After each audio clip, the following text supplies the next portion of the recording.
మనకొక కొత్త జీవితాన్ని ఇవ్వగలడు. మన జీవిత పుస్తకంలో ఒక కొత్త అధ్యాయాన్ని ఆయన ఇవ్వగలడు. ఆయన యొద్దకు మనం రాగలిగితే మృతమైన మన ఆశల్ని ఆయన తిరిగి చిగురింప చేయగలడు. అనగా మోడుబారిన జీవితాలు, అనగా దేవుని యొద్దకు వచ్చినప్పుడు మన ఆశలు సజీవంగా ఉంటాయి. ఎందుకు? ఆయన మృతులకు దేవుడు కాదు, ఆయన సజీవులకు దేవుడు. ఆయన యేసుక్రీస్తుకు ప్రియమైన కుటుంబం బేతనీలో ఉంది. మరియా, మార్తా, లాజరు. యేసుక్రీస్తుకు స్నేహితులు. యేసుక్రీస్తు తరచుగా భూమి మీద పరిచర్య చేసిన 3.5 సంవత్సరాల్లో దాదాపు 8 సార్లు కన్నా పైన వచ్చి ఉండాలి బేతనీకి. యేసయ్యకి చాలా ఇష్టం వాళ్ళు. అందుకే యేసుక్రీస్తు ప్రభు వాళ్ళు అన్నమాట నా స్నేహితులు అన్నాడు. యోహాను సువార్త 11వ అధ్యాయం చదివినప్పుడు అక్కడ జరిగిన సంఘటనలు అనేక వ్రాయబడతాయి. అక్కడ యేసు మార్తను, మరియను, లాజరును ప్రేమించను. ఒక దినాన లాజరు జబ్బును పడ్డాడు. వెంటనే అక్కచెల్లెళ్ళు యేసయ్యకి కబురు చేశారు. 4వ వచనంలో రాయబడి ఉంటుంది. యోహాను సువార్త 11వ అధ్యాయం 4వ వచనంలో, ఇదిగో ప్రభువా, నువ్వు ప్రేమించేవాడు రోగి అయి ఉన్నాడు, నువ్వు త్వరగా వచ్చి బాగు చేసే అంటే యేసయ్య రాలేదు.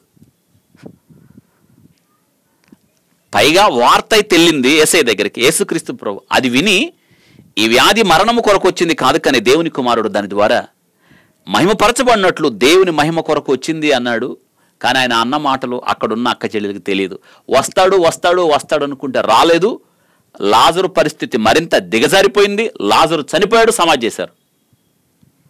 ఇక లాజరు సంగతి అయిపోయింది అనుకున్నారు, ఏడ్చారు. వస్తాడు వస్తాడు అనుకుంటే రాలేదే. దేవుడు మర్చిపోయాడా? దేవుడు విడిచిపెట్టేశాడా? దేవుడు వాడి ఎడల శ్రద్ధ లేకుండా ఉన్నాడా? మరి ఇన్ని సంవత్సరాలు, ఈ 3.5 సంవత్సరాల దాదాపుగా అనుబంధం ఏమైంది? వారి బాధల్లో దేవుడు ఎందుకు రాలేదు? వారి కష్టాలు ఎందుకు రాలేదు? వారు ఏడుస్తున్నప్పుడు ఎందుకు రాలేదు? వారి కన్నీటిని ఎందుకు తొడవలేదు? మన జీవితాల్లో కూడా చాలాసార్లు ఎందుకు రాలేదు ప్రభా? త్వరగా వచ్చి నా జీవితంలో జోక్యం చేసుకో, వెంటనే వెంటనే త్వరగా, వెంటనే త్వరగా. ఇవే మాటలు మనం తరచుగా మాట్లాడతాం. అయితే త్వరగా రాకపోతే, వెంటనే పని చేయకపోతే, నీ జీవితంలో జోక్యం చేసుకోకపోతే దేవుడు విడిచిపెట్టినట్ట? కానే కాదు. మనం మన ప్రార్థనలో ఏమాలోచిస్తుంది? వెంటనే చేయి ప్రభువా. దేవుని పిల్లలుగా, క్రైస్తవులుగా ఉన్నంత మాత్రాన కష్టాలు రాకుండా ఉంటాయా? బాధలు రాకుండా ఉంటాయా? వస్తాయి. బాధలు వస్తాయి, కష్టాలు వస్తాయి, దుఃఖాలు వస్తాయి. షూనేమీరాలన్న గండ్రాలకి ఎన్ని కష్టాలు వచ్చాయి. గొడ్రాలుగా ఉంది చాలా కాలం, భక్తిపరురాలామా, అమితాసక్తి ఉంది దేవుడు అంటే, విశ్వాసం కలిగిన ఆమె. భర్త భక్తిపరుడు కాదు, ఆస్తిపరురాలామా. భర్త ఆమెకు సహకరించినవాడు కాదు, కానీ భక్తి, విశ్వాసం, యథార్థత, దేవుని యొక్క పరిచర్యల భారం కలిగిన ఆమె. అన్ని కష్టాలు ఆమెకి. జీవితకాలం గొడ్రాలుగా వేధించబడింది ఆమె. సహకరించే భర్త కాదు. చివరికి ఎలీషా, దేవుని ప్రవక్త, ఆమెకు ఒక వాగ్దానం చేశాడు. మా ఎడల ఇంత భక్తి శ్రద్ధలు చూపించావు, మమ్మల్ని చేర్చుకున్నావు. వచ్చే నాటికి, ఋతువుకి కుమారుడు, నిజంగానే కుమారుడు, కానీ కొద్ది రోజుల తర్వాత, కొన్ని సంవత్సరాల తర్వాత బిడ్డ ఎదుగుతూ ఉండగా బిడ్డ చచ్చిపోయాడు.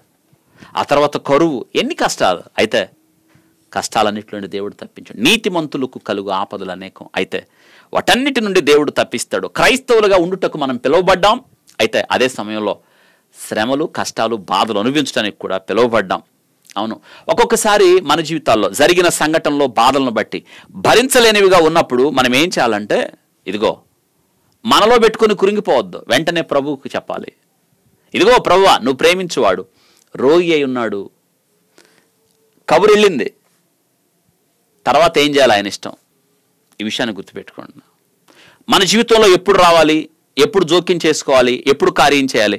అయితే దేవునికి అసాధ్యమైంది ఏది లేదు. మనం ఏమనుకుంటామంటే, లాజరు చనిపోయాడు, 4 రోజులైంది, సమాధి చేసేసాం, ఇక లాజరు లేవడో, మృతం. లేదు, దేవుని జోక్యంతో మృతమైన లాజరు లేచినట్లుగా మీ జీవితంలో ఏవి పాతి పెట్టావో, కాదనుకున్నావో, లేదనుకున్నావో, జరగదనుకున్నావో, మృతమైంది తిరిగి జీవం వస్తుంది. యేసయ్య నీ దగ్గరికి రాబోతున్నాడు, నీ జీవితంలో జోక్యం చేసుకోబోతున్నాడు. అయితే నువ్వు అనుకున్న సమయంలో కాదు. లాజరు చనిపోయాడు, 4వ రోజు వచ్చాడు, అది ఆయన సమయం. వింటున్నారా? మన జీవితంలో దేవుడు అనుమతించే ప్రతి సంఘటన మనకు ఒక చక్కని పాఠం నేర్పిస్తుంది. దేవుని సమయం కొరకు వేచి ఉండడం మనం నేర్చుకోవాలి. దేవుని ఆలస్యం తిరస్కారం కాదు. దేవుని ఆలస్యం మన జీవితంలో అలక్ష్యం కాదు. దేవుని ఆలస్యం తిరస్కారం అంతకన్నా కాదు. మాట ఇచ్చిన దేవుడు ఎన్నడూ తప్పిపోడు. మన ఎడల శ్రద్ధ కలిగి ఉన్నాడు. 4వ రోజు వచ్చాడు. ఆ సహోదరులు ఏడ్చాడు, యేసయ్య కూడా ఏడ్చారు. వారందరూ కలిసి ఏడ్చారు. చూసారా యేసయ్య వాళ్ళ కోసం ఎలా ఏడ్చాడు? చనిపోయిన లాజరు దగ్గర ఎక్కడ పెట్టారు? అక్కడ పెట్టారు. లాజరు బయటికి రా, సజీవుడిగా బయటకు వచ్చాడు. అక్క చెల్లెలు ఏమనుకున్నారు? ఇంకా లాజర్ లేడు. చూసేవాళ్ళు ఏమనుకున్నారు? 4 రోజులు అయిపోయింది, లాజర్ లేడు లేడు లేడు. లాజర్ ఉన్నాడు, సజీవుడిగా బయటకు వచ్చాడు. మీరు కూడా మీ జీవితంలో కృంగిపోతున్నారా? నిరాశపడుతున్నారా? నిస్పృహలో లోనవుతున్నారా? నీ జీవితంలో ఎండిపోయిన జీవితం, మోడుబారిన జీవితం, నిరాశ నిస్పృహలకు ఆశలు చల్లారిపోయిన జీవితం, గుర్తుపెట్టుకోండి, తిరిగి చిగురింప చేయగలడు. లాజరు బ్రతికాడు. మీ జీవితంలో మీ ఆశలు అలా దేవునిలో సజీవంగా ఉండనివ్వండి. దేవునికి అసాధ్యమైనది ఏది లేదు.